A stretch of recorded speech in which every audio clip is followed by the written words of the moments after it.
J'arrive, à la cool, comme toujours, à la cool. Hein.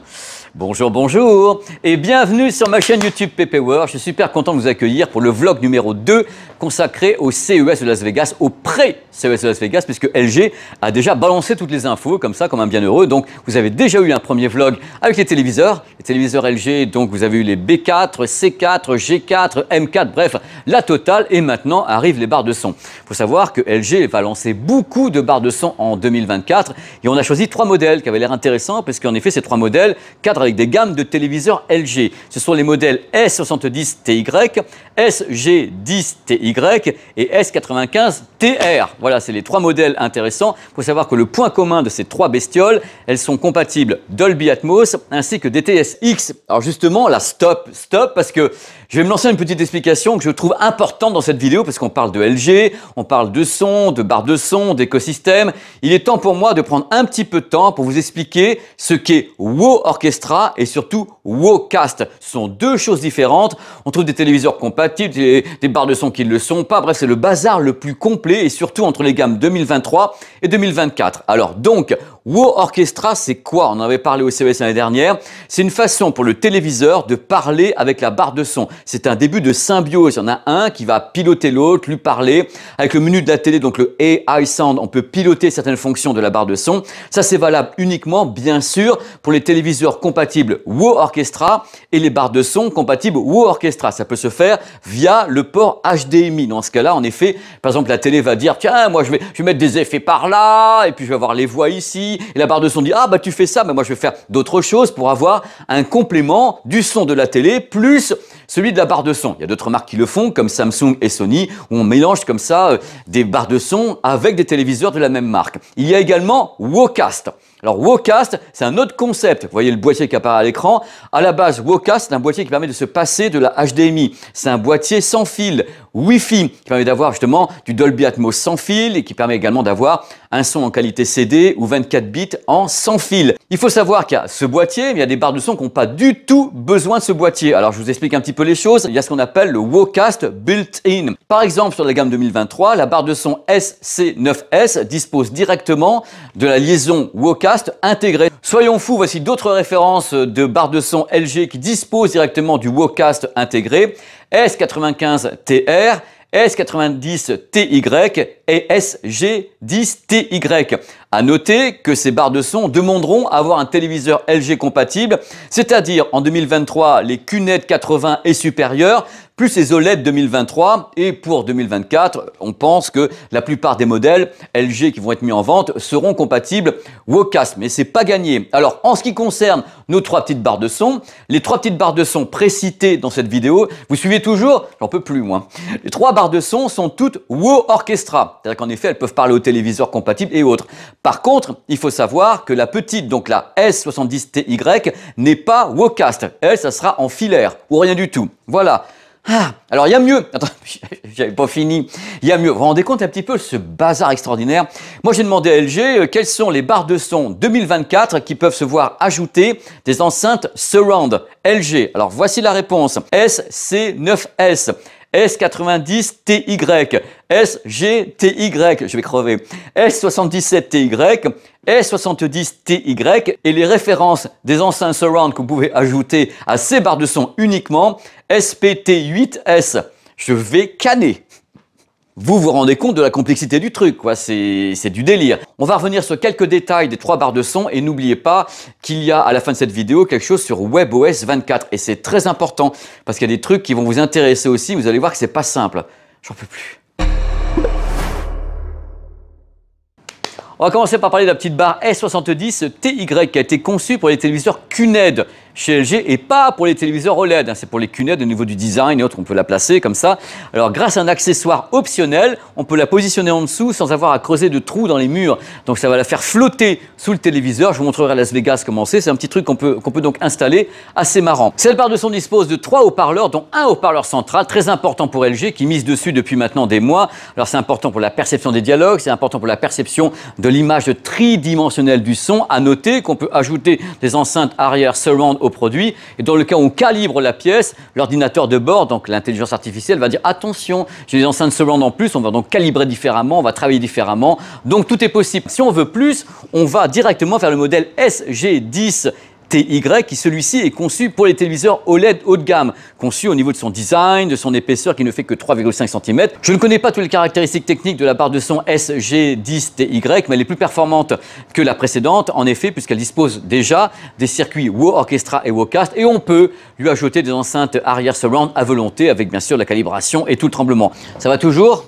C'est bien. On va attaquer le haut de gamme du haut de gamme, qui s'appelle cette année S95 TR. Vous la connaissez, cette barre de son, plus ou moins, puisqu'elle vient succéder à un modèle que j'ai déjà testé sur la chaîne, qui faisait beaucoup de bruit, qui est la S95 QR. C'est un monstre. C'est une barre de son gigantesque, avec caisson de grave sans fil, haut-parleur de 20 cm, 200 watts de puissance et deux enceintes arrière qui ont directement des haut-parleurs d'élévation. Alors LG annonce une puissance de 810 watts en classe D, c'est comme la précédente, avec un son spatialisé en 9.1.5, c'est-à-dire qu'il y a 5 canaux d'élévation. Voilà. Il y a 5 canaux d'élévation, ce qui est quand même beaucoup à la base. Sur la barre de son, il y a un haut-parleur central, comme sur les autres, avec une inclinaison particulière, parce qu'en effet, quand le son est émis par cet haut-parleur central, il va attaquer idéalement le plafond, votre plafond, pour balancer comme ça une spatialisation 3D la plus ample et la plus créative possible, si je peux dire. Parce que l'idée de base, c'est de parvenir à créer ces 9.1.5 canaux de façon cohérente et intelligente. Pour ça, justement, il y a un processeur à l'intérieur qui analyse la pièce, qui la map et tout. Comme ça, vous pouvez placer vos enceintes arrière où vous voulez et vous avez le mapping complet pour un signal en Dolby Atmos ou DTS:X le plus cohérent possible entre toutes les voix et toutes les enceintes. C'est le but de la manœuvre. Alors, il faut savoir que, contrairement à l'année dernière, cette fois-ci, il y a l'arrivée d'un radiateur passif sur le produit et des nouveaux tweeters. Grâce à la présence des nouveaux haut-parleurs, donc tweeters ainsi que radiateur passif, LG a retravaillé la qualité audio. Mais la base reste la même, c'est une barre de son puissante, avec donc caisson de grave sans fil, avec hors-sound surround, avec élévation, 5 canaux d'élévation. Donc, il y a tout ce qu'il faut à bord et bien sûr, Wow Orchestra, Wowcast, pour pouvoir travailler comme ça de concert avec le téléviseur. Voilà, c'était les petites nouveautés audio. On verra les produits à Las Vegas parce que pour le moment, je n'ai que quelques petites photos qui ont été donc avalisées par LG, mais je verrai les produits sur place. C'est pour faire le petit vlog numéro 2 parce qu'en effet, LG essaie de se frayer un chemin. Il y a beaucoup de concurrence en face. Samsung reste numéro 1 de l'univers des barres de son depuis des années déjà grâce à la complicité avec Harman, mais LG tente de se frayer un passage et travaille sur la symbiose entre ses téléviseurs et les barres de son ou Orchestra. Vous achetez un, ça s'entend avec l'autre et autres. Bon, on va pas se mentir, ça rassure les gens, ça rassure le public de savoir que le téléviseur s'entend bien avec la barre de son. Il y a beaucoup de gens qui prennent un téléviseur et qui disent « Ah, mais qu'est-ce que je vais mettre comme barre de son? Est-ce que ça va bien s'entendre? Est-ce que ça va être cohérent ?» Alors là, l'idée, en effet, pour ces marques comme LG, Sony, Samsung, c'est de proposer des barres de son qui cadrent avec leur téléviseur, avec des circuits particuliers, ou Orchestra, ou des systèmes comme ça, le Q Symphony. Donc voilà, c'est des systèmes qui travaillent ensemble et c'est plutôt cool pour les gens. Donc ça permet d'avoir une cohérence garantie. Comment faire simple quand on peut faire compliqué? Là, je vous conseille carrément de prendre des notes. Vous allez voir, c'est la brasse coulée, hein. Voici WebOS 24. WebOS a 10 ans, ça fait 10 ans que LG a travaillé autour de ce qu'avait fait Palm et a créé WebOS. Il y a 200 millions de téléviseurs qui travaillent dans le monde avec WebOS. Et WebOS 24 se pointe sur les gammes 2024. Voilà, vous allez tout savoir dans quelques instants. Avec 2024, cette fois-ci Chromecast intégré, avec en plus AirPlay 2 et compatibilité avec l'écosystème de domotique Matter, qui est super important, hein, c'est appuyé par LG, par Apple et autres. Ça, c'est la base. Mais attention, c'est le moment de prendre des notes. Pourquoi? Parce que ça fait des années que je gueule, ils n'ont pas peur des mots, parce que je gueule tout le temps, en disant ouais, c'est dégueulasse d'une année à l'autre, les systèmes d'exploitation ne suivent pas, WebOS est obsolète d'une année à l'autre, il faut pouvoir mettre à jour. Eh bien, voici WebOS Renew. Alors, c'est un suivi de mise à jour WebOS de 4 ans sur les nouveaux modèles. Vous allez savoir lesquels, ça va être beaucoup plus drôle. Donc, les nouvelles gammes QNED 2024, c'est-à-dire les D80T, D85T, D90T et D99T sont à mise à jour WebOS pendant 4 ans. Voilà, pour assurer l'interopérabilité, je l'ai dit, hein, l'interopérabilité avec les produits, applications et nouvelles fonctions. Voilà, 4 ans de suivi de WebOS sur ces modèles-là. Ce qui signifie en clair que les personnes qui achèteront un téléviseur LG en 2024 auront un suivi jusqu'en 2028. Après moi, le déluge, hein, voilà. Alors attention, parce que le trick arrive. Vous allez vous dire, mais c'est pas possible. Eh si, c'est possible. Alors, il y aura une mise à jour possible d'anciens modèles LG avec WebOS 2024. Attention, c'est pas tous les modèles. A priori, 2023, j'en vois pas. La mise à jour sera réservée au modèle suivant. Tous les téléviseurs OLED 2022, donc vendus et libellés 2022, pour avoir une mise à jour de 4 ans, de 5 ans de WebOS, donc téléviseur OLED 2022. 2023, je sais pas.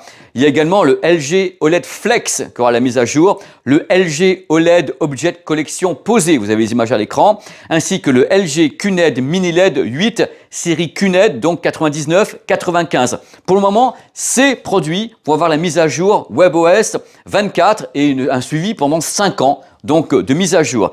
Pour les autres modèles, LG m'a dit c'est en cours. Je ne sais pas ce qui est en cours, mais là, vous avez déjà la base de ce qui peut arriver. Si vous êtes concerné, tant mieux. Si vous n'êtes pas concerné, j'espère que vous serez concerné et que les mises à jour concerneront toutes les gammes. Voilà. Alors, qu'est-ce que WebOS 24? Pour commencer, un multi-fenêtrage. Donc, possibilité d'avoir 2 lucarnes ou 4 lucarnes suivant les gammes. Là, je vous renvoie vers la vidéo que j'ai mis en ligne, je crois, il y a 48 heures. Merci pour les audiences. J'étais super content. Donc, la vidéo sur les nouvelles gammes LG. Donc, les débuts de gamme, c'est 2 fenêtres. Et les hauts de gamme, donc G4 et M4, c'est 4 fenêtres indépendantes. On peut donc connecter 2 produits en HDMI, avoir en même temps Netflix. Et les fenêtres sont totalement indépendantes et gérées par le cerveau. WebOS 24, c'est également la personnalisation de 10 profils différents et entièrement séparés avec une reconnaissance vocale via les télécommandes de la personne. C'est-à-dire qu'en effet, ah tiens, bonjour Pépé, c'est formidable, on va t'envoyer des films de vieux. Mais oui, tout de suite. Voilà, donc reconnaissance des 10 personnes. C'est pour ça que c'est important d'avoir des micros longue portée sur les télécommandes pour bien vous reconnaître quand vous entrez dans la pièce. Regardez un peu comment c'est fichu. Il y a une sélection qu'on appelle Quick Card. C'est-à-dire qu'en effet, c'est classé. Vous avez un classement des contenus plus clair avec jeux, télétravail, tableau de contrôle de la maison, donc domotique, sport. Suivant les pays, on peut additionner 180 chaînes et la LG Cam est gérée. Voilà, c'est une partie des fonctions de WebOS 24 que je verrai au CES de Las Vegas. Voilà, j'ai essayé de faire au mieux. C'était pas simple, parce qu'entre WoCast, WoOrchestra, les gammes, téléviseurs compatibles, pas compatibles, après WebOS, oui, on fait mise à jour, pas mise à jour, il y a ça dedans, il n'y a pas ça dedans. Waouh! Donc j'ai essayé de faire au mieux. C'est l'information que j'avais là. J'espère que ça va pas changer d'ici là. Et on va passer à la petite conclusion. Et je vous remercie encore d'avoir tenu le coup parce que j'en peux plus. Donc voilà, j'étais super content de faire ce petit vlog. Je vais essayer vraiment de faire ce que je peux, de faire au mieux. Pendant le salon de Las Vegas, il y a beaucoup de choses à voir et bien sûr, les voir c'est une chose, les tourner c'est une deuxième chose et les monter c'est une troisième chose et les mettre en ligne depuis les États-Unis quand c'est une image 4K et des vidéos qui font 10 gigas, c'est autre chose. Voilà, je vais essayer de faire au mieux. Dans tous les cas, prochaine vidéo peut-être dimanche matin, un truc vraiment particulier qui est déjà tourné aux États-Unis et j'espère que ça vous plaira. Voilà, merci d'avoir regardé cette petite vidéo qui est vraiment un vlog comme ça entre nous pour commencer à vous informer sur ce qui va se passer en 2024 côté high-tech et je crois que ça va pas mal bouger de tous les côtés. Bien sûr, concernant tous ces petits vlogs, je n'ai pas encore les tarifs et je n'ai pas encore les dates de mise en vente. Ça sera annoncé au fur et à mesure de l'année, au fur et à mesure des accords avec les enseignes de vente, avec les réseaux de distribution, avec tout ça. Ça va être délicieux ça. Voilà, portez-vous bien et merci beaucoup. À bientôt pour un autre vlog consacré au CES parce que là, il y en a quand même pas mal qui vont se pointer en rafale. Allez, des gros bisous. Merci. Ciao. À très vite.